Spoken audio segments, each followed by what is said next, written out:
तो बच्चों अब पढ़ते हैं सेकंड कॉन्सेप्ट। सेकंड कॉन्सेप्ट क्या है? क्रिटिसिज्म या चैलेंज। अभी हमने देखा कि जो हमारा ट्रेडिशनल व्यू है वो क्या कहता है कि प्रॉफिट को मैक्सिमाइज करो। तो प्रॉफिट को मैक्सिमाइज करने में क्या क्या चैलेंजेस आते हैं उनको पढ़ेंगे।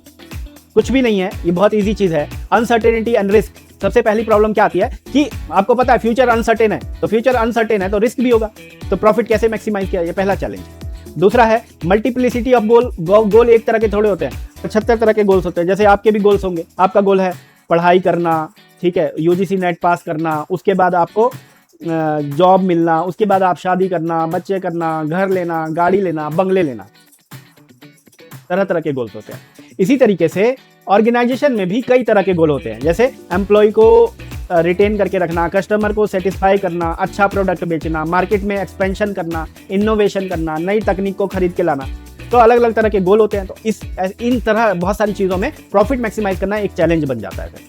Separation of ownership and control. देखो यहाँ पर ओनरशिप और कंट्रोल दो अलग अलग व्यक्तियों के हाथ में हो सकता है। ओनरशिप किसके हाथ में होता है? मालिक के हाथ में, और कंट्रोल मैनेजर के हाथ में हो सकता है। तो मालिक क्या चाहेगा कि प्रॉफिट मैक्सिमाइज हो जाए, लेकिन मैनेजर चाहेगा कि उसकी सैलरी मैक्सिमाइज हो। तो यहां पर यह चैलेंज रहता है प्रॉफिट को मैक्सिमाइजेशन पे ले जाने में।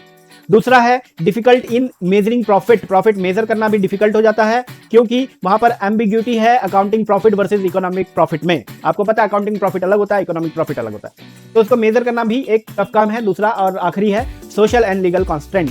सोशल एंड लीगल कॉन्स्टेंट क्या होता है कि एनवायरमेंटल रेगुलेशंस है, कॉर्पोरेट सोशल रिस्पॉन्सिबिलिटीज हैं और अदर लीगल रेस्ट्रिक्शंस हैं, जिसकी वजह से हम प्रॉफिट को मैक्सिमाइज नहीं कर पाते।